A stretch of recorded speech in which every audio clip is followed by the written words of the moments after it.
mieux s'immerger dans la réalité politique, sécuritaire, économique et sociale d'Israël, connectez-vous chaque matin sur Studio Kalita. Daniel Haïk vous y attend pour sa revue de la presse. Tous les quotidiens israéliens reviennent ce matin en détail sur le dernier développement de l'affaire Elor Azaria. Hier, à l'issue d'une lecture de près de 4 heures du verdict, la Cour d'appel militaire de Tel Aviv a décidé de confirmer le verdict de culpabilité d'Elor Azaria et la sentence d'1 an et demi de détention à laquelle Azaria a été condamné en février dernier, 11 mois après les faits qui se sont produits le 24 mars, très exactement, 24 mars 2016. La Cour a très formellement condamné l'acte commis par Azaria. Il s'agit d'un acte interdit, grave et immoral qui jette l'anathème sur le soldat et sur l'ensemble de Tsahal, écrit le président de la Cour d'appel militaire. Par conséquent, après la confirmation de ce verdict, il a été décidé qu'Elor Azaria entrera en prison le 9 août prochain. Hier, tout de suite après la lecture du verdict, l'avocat d'Elor Azaria, Maître Yoram Sheftel, qui est très controversé, a poursuivi dans son approche jusqu'au boutiste et a annoncé sa décision de faire appel devant la Cour suprême israélienne. Légalement, c'est tout à fait possible, mais traditionnellement, la Cour suprême n'a pas d'habitude de casser une cour d'appel inférieure, qui plus est lorsqu'il s'agit d'une cour d'appel militaire. Très vite, des pressions ont été exercées sur l'ex-soldat israélien et sur sa famille. L'ex-soldat israélien qui, je le rappelle, donc, s'est entre-temps libéré de Tsahal, afin que Elor Azaria admette qu'il est coupable, afin qu'il puisse entamer sa détention et très vite formuler une demande d'amnistie totale ou de réduction de sa peine de prison auquel la justice l'a condamné.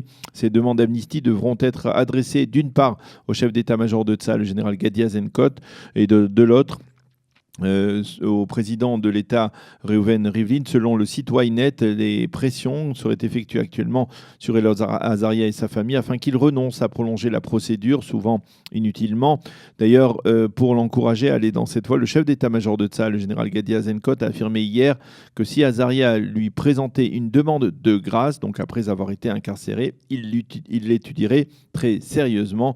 Et c'est donc la manchette de ce matin du Israël Hayom qui écrit en hébreu: Ramatkal, Eshkol, Lehakel, le chef d'état-major a dit j'envisagerai d'atténuer donc la sentence de la Cour. Donc c'est ce qu'a déclaré le chef d'état-major Gadi Eisenkot. Dans le Yediot Aharonot, on peut lire plusieurs commentaires et éditoriaux autour de cette affaire Azaria. En page 2, Nahum Barnea écrit que désormais Elor Azaria est confronté à un véritable dilemme. S'il ne demande pas une amnistie, il devra rester en prison pendant 1 an, mais conservera intact son prestige. Par contre, s'il demande une amnistie, soit au chef d'état-major, soit au président Rivlin, alors il ne restera en détention que 6 mois, mais son prestige en sera affecté. En page 3, Sima Kadmon, toujours dans le Yediot, appelle justement Azaria à faire le bon choix et à ne pas présenter de nouveaux recours. Au total, 8 juges, 2 instances ont émis de très graves avis sur son comportement lors de cette affaire.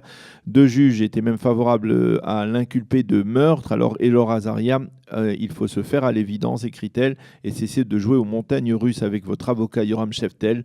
Donc écrit Siman Kadmon dans le Yediot Aharonot de ce matin. En page 5 du même journal, Yoaz Handel, qui fut le conseiller spécial de Binyamin Netanyahou, appelle à restaurer, je cite, après cette affaire, l'unité au sein de la nation israélienne.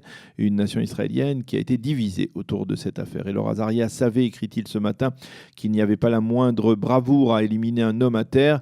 Azaria n'est pas un héros. Il n'est ni Avigdor Kahalani, ni Roy Klein. Il faut maintenant espérer qu'il puisse rentrer dans quelques mois chez lui.